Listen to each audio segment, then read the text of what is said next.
Hi Flosstube! Welcome to this video. My name is Anna and I'm here to talk about cross stitch. Today is Tuesday, August 31st. It's a little bit after lunchtime and I don't typically record during the week because I work and I am working today from home. But over my lunch hour I kind of tried to organize some of my cross stitch for the trip we're going on, and I thought it would be a good time to do an update while all that stuff is out. So I'm just gonna get right into it and then share some of my plans for travel and the rest of September. And then towards the end of the video, I'm gonna show you some things that I picked up since my last update at like estate sales and garage sales and that kind of thing. And then I'm also gonna do a giveaway. So let's just get right into it. I'll talk more about my upcoming trip later and maybe a little bit while I'm doing the update, but I'm just gonna start with my whips, my works in progress, things I've been working on since my last update. One of the projects I've been working on was a Mania start, and it is I'm doing 20 of these little prairie schooler things, and then I'm putting them I'm swapping them out month to month based on the season. So I worked on one of the ones for December, and I finished it. So we'll see if I can find a progress picture from before. I don't always take pictures of these little ones, but here it is all finished. So this is the one where I made a mistake in the border and I just picked up an extra stitch down at the bottom to make up for it, and you just can't even tell. The other thing I did is this teddy bear toy had like long ears, so I just took those stitches off and it's just one little stitch for each ear, and I think it looks more like a teddy bear next to that candy cane. So yeah, that is another one done. I still need to lace this one, obviously, and this one too. And then they can go in the box that I bought, which is one of the things I wanted to show you. I went to an estate sale and it was pretty picked over, but this person had a whole lot of like lightweight wood items, like bird feeder, like bird houses and that kind of thing, that you paint or refinish on your own.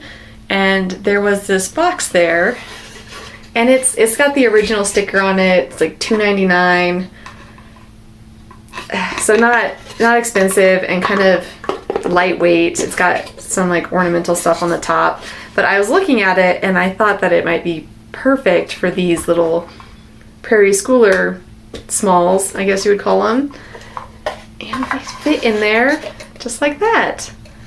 So they're a little they're too tall to stand upright like this because you can't close the lid, but I think there's enough room in here. I've got 6 in here now, and then I've got 7 is in the frame on the bookshelf. Grab it.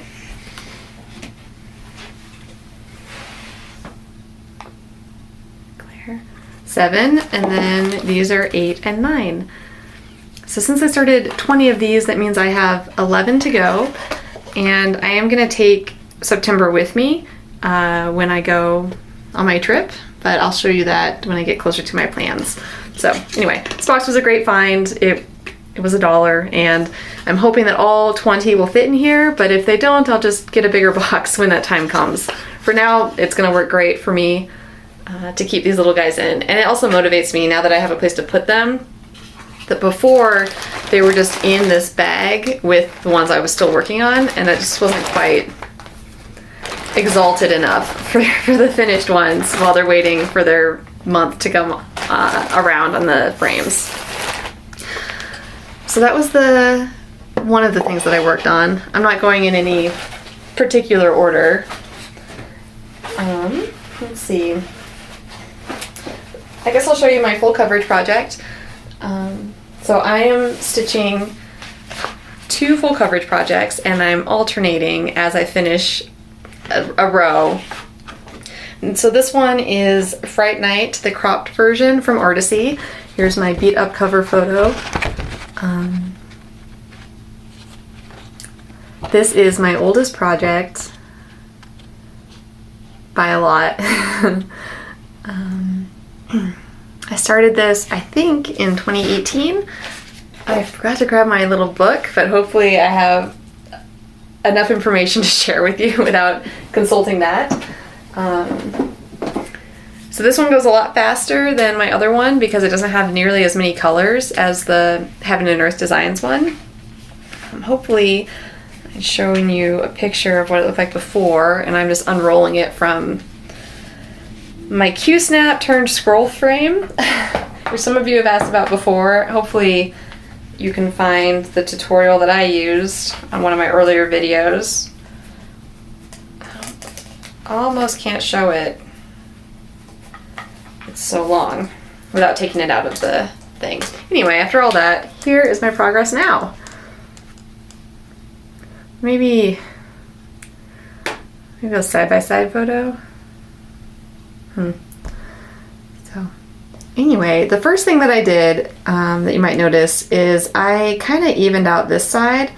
I started this project doing like cross-country, like picking a color and doing it till my thread ran out, and so it had like some loose stitches through here, and I didn't really like how that looked, and so I filled it in a bit. It's still not perfect, it's still missing some stitches, but I feel better overall having that be a little more smoothed out. And then if I ever want to do another one of those to like mix up my method for stitching, I can just follow the line and do another section like that. And then after that I started on the next diagonal. So you can see there are stitches in here. They're just really light colored. It seems like the closer I get, the darker it gets. Hopefully this is fine. So yeah, there it is further back. Oh, I like this a lot. This column is about to cross the center point for the whole project. So the top third is totally done, and this section is getting there. And we're getting also into more foreground. So there'll be like a fence, and then that eventually we'll get down to that scarecrow with a pumpkin head. Yeah. And that skinny little black cat's over here somewhere. So yeah, I'm gonna keep this out and work on it in September. I'm not gonna take it with me because the scroll frame's a little big to fly with. It's great to drive with, this thing, but I will get this back out in September and just keep working on this diagonal into this fence area. So yeah, that's Fright Night, the cropped version from Artisy. It's on 18 count white Aida that is very dingy and gross from years of lugging it around, but hopefully the dinginess and this the grid lines will wash out okay. So yeah, there it is. I call this one the Riddle House from Harry Potter, and I think of that every time I stitch on it. It's nice and spooky. That one. All right, and then I worked on just one other project since I last checked in with you. I, for some reason, decided I wanted to pull out the Halloween banner sampler. It's from this magazine, and I'm stitching this one on the front too, but I didn't work on that this last month. Let's see if I can pull out the what it's supposed to look like. Okay, so here is what it's supposed to look like. I'm cutting this stuff out and moving this guy over and making some changes through here, but mostly that's how it will look. So again, I don't know why I decided to pull this one out. It will come out again for the Halloween season, but for some reason I felt like stitching on it. I had really good light, which I need for this project. So here is where I got to. So I mostly worked on more of this edge here, which is, I'm using pearl cotton for the black. I got I got some of it and I've been looking for a way to use it, so I think this project is great for that. And I also stitched in the other eye and finished out this one. This is on 32 count, picture this plus, in I think it's Jewel, which is a really deep purple. And then the eyes are in like an acid green, which is not in the chart either. So yeah, it's coming along. And like I said, I will pull this out again in October for the spooky season, and we'll see how far I get on it. I'll probably focus more on, let's see. I need to finish out the web, which it ends like over here, but I'm going to freehand and kind of have another anchor point potentially over here somewhere, just to make it look a bit more natural, I guess. And then I'll probably focus on this pumpkin. You can see where the edge goes all the way down here. So I like it a lot. It is hard to see between the dark color of the fabric and the size of it. I need good light, and I kind of need to be in the mood for it. So I'm glad I pulled it out when I did, and that is my progress so far.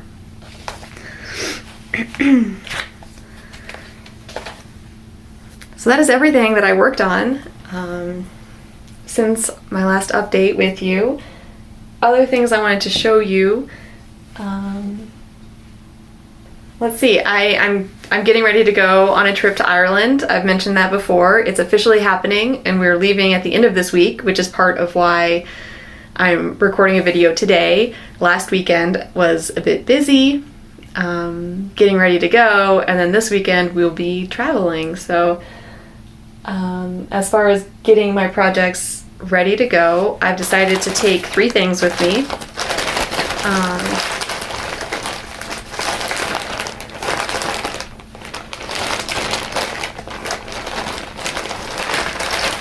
I might have already put these with my travel stuff because they were ready to go. Okay, after all of that, I found what I was looking for. So, going to Ireland with me. First, I'm taking 2 of those Prairie Schooler smalls. I'm taking September, which is at this stage of completion. And it's apples in a big basket. And so this one only takes 3 colors to finish it. So I'm taking those 3 colors with me. And then in the unlikely event that I actually finish this, I brought a second one. This is November. It has the same color brown in the whole cornucopia horn thing. So I can move on to this.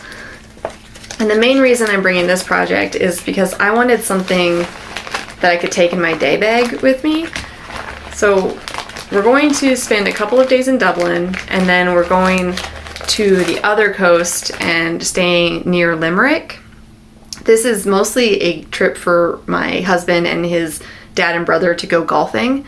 And so a lot of the places we're staying at are in kind of rural areas with golf courses. And so when we're in Limerick, there are going to be day trips places, and I have some activities planned for when the guys are golfing, and my mother-in-law will join me for some of those. But it's going to be a pretty low-key week. It's not going to be like hit every major city and see all the sights. It's more of a relaxed trip. And so even though some of the time I'm going to be stitching, at least I can sit outside or near the window in Ireland and look out the window. I think we might have tried to do more if it wasn't still a pandemic, but I think it will still be a great trip. But the point is, I wanted something to toss in my bag and take with me when I go for the day, like to a museum or a castle or something like that. I imagine there will be some waiting, and I will bring a book with me, but I wanted something I could stitch in hand, so there's no hoop for this. It's something that would fit in my bag, so it's a nice convenient little package. So I'm taking this with me. The other 2 projects that I'm taking with me are the hair. It's a Maurice Craquette. This is what it will look like. I'm taking this one because I wanted to take something on linen and something on Aida. So this is on linen. It's a light colored fabric, and I'm also really liking it. It's one of my newest starts. So I know that some people get sucked into working on their new start and they forget about all their old whips. That happens sometimes, but I think this will be a good fit for the trip to Ireland. So just to remind you what it looks like beforehand, this is where I'm at, and I'm gonna do most of my stitching on this, I think. So I like it, it's beautiful. So I'll be working on that one. And then I'm also going to take, I've decided, Winter Cardinals. Winter Cardinals is my oldest project that is not full coverage. So it definitely needs some attention. And I also did not take it with me as much, like to go hiking and stuff this winter, or this past summer, I mean. It is more of a wintry project, and I just didn't feel it when I was on those trips. I've lost the preview, so hopefully I can insert what it's supposed to look like when it's done. And then a fancy paper towel roll. This is where I'm at now. Just to give you a reminder. So the bird, the Lady Cardinal, is entirely stitched and backstitched. This half of the project is entirely stitched up to like near the tail, but it still needs backstitch. And then this side has much less bulk, but you can see there's barely any done. So I imagine I'll work on this one quite a bit too. It's on Aida, so it's a lot easier to see. Especially like our flight there leaves here like during the day, and it lands in Dublin at like 7 in the morning, so it'll be dark overnight on the plane. So this one might be easier to work on then. Those are my plans.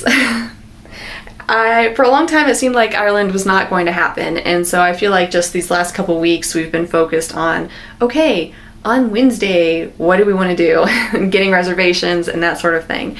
It's been exciting to get excited for it. For so long I was just not even thinking about the trip because I just thought it would get canceled, and we still might have some hiccups here in the next week or so getting ready to go, but it's looking like we're going and it's going to be a great time. And so I'm finally feeling excited and relaxed about it, whereas before I was kind of anxious about whether it's going to happen.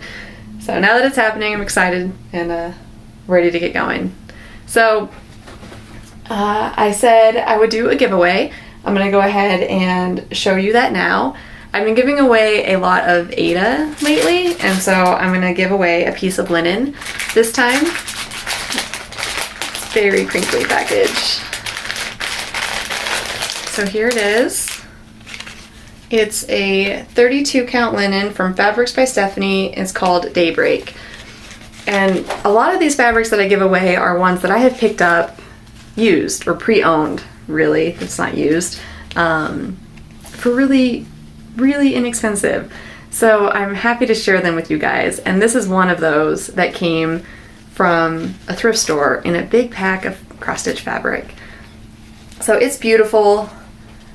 It's a little too pink for me. That's the reason that I'm giving this one away instead of keeping it.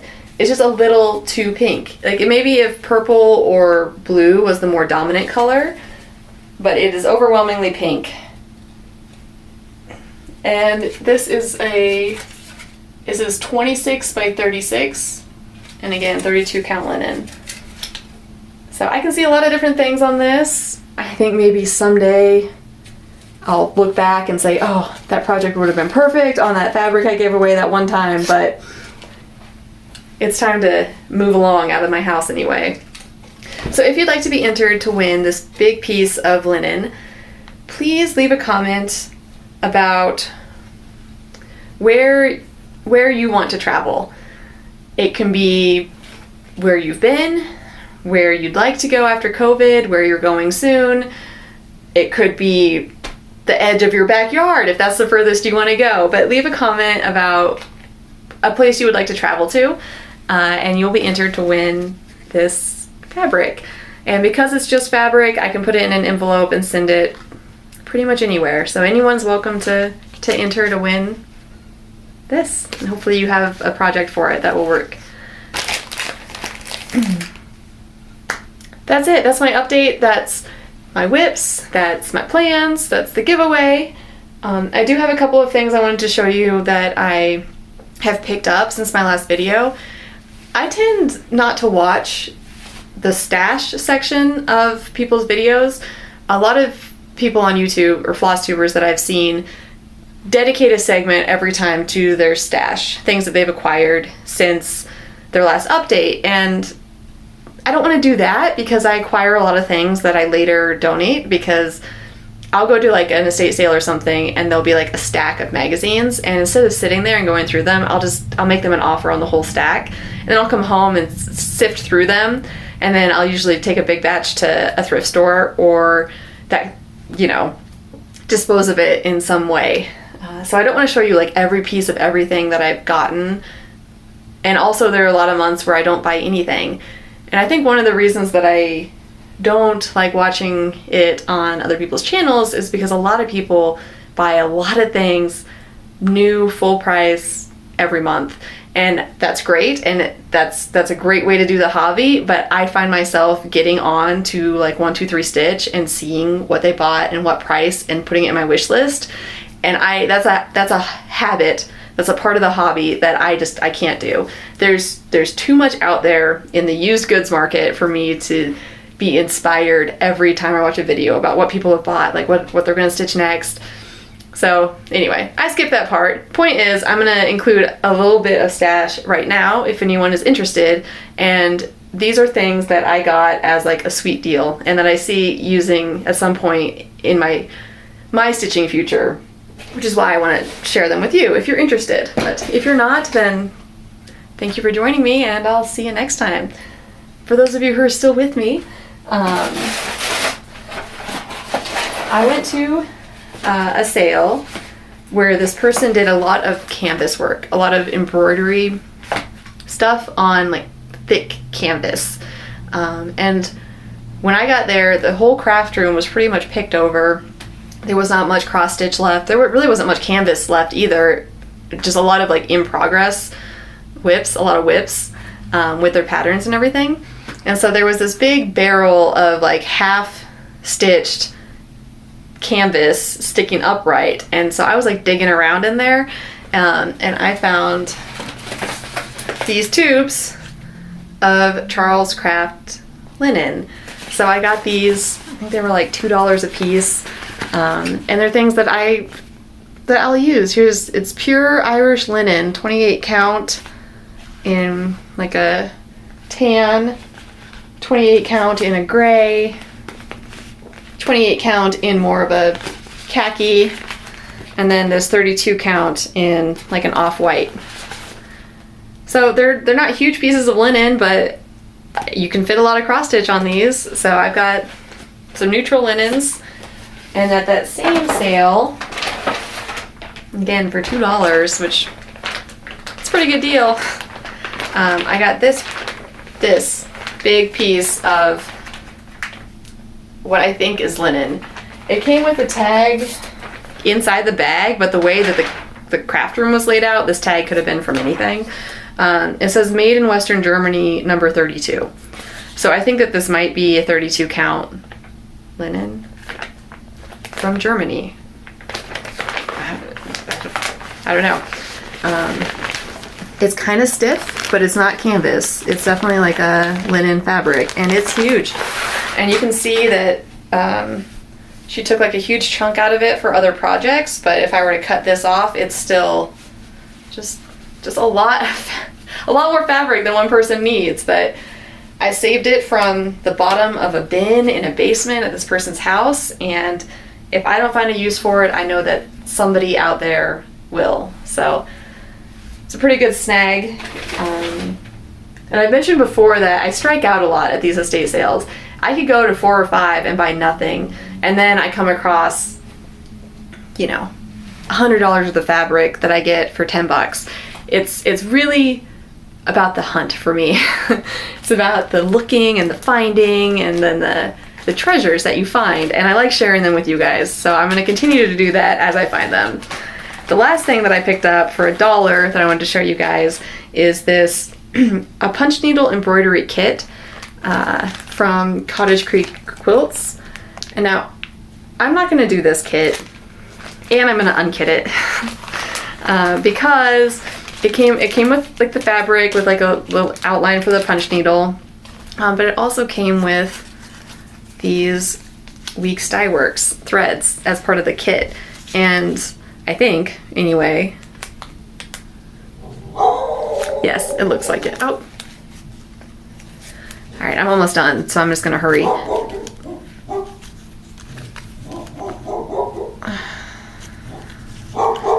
She's not doing the full barks. She's doing like back of the throat grumbling. So I got these. I'm going to take them out of the kit. I don't know what I'm going to use them for specifically. They're not full skeins. You know, somebody, this woman, I assume, used some of these and then put them back on the things, but there's still quite a bit there. And I was thinking, like, if I were to do more smalls, it would be fun to like mix up the color of the flowers and have just something to reach for if I want to pick my own colors. So again, I don't have any real plans for these. They're just going to go in my box of extra floss, but I thought it was a good find, and I'm going to put this in my donate box, and somebody can kit it up themselves and do the punch needle project if they want. So anyway, like I said, I'm not going to share everything every week or every month because I don't always have anything, and I don't like to share every single piece of everything that I purchased, but I wanted to share those with you guys. And if you like that section, if you want to see more of that, please let me know. Otherwise, I might just skip that. Yeah, I feel like this was like an impromptu video, so I just kind of got on without thinking about what I would say and just kind of tried to grab everything. So hopefully you guys enjoyed the video, and I'm just so excited for Ireland that I can't really think about much else. So I will see you guys in like a month and let you know how my trip went and all of my stitching progress. So happy stitching. Bye.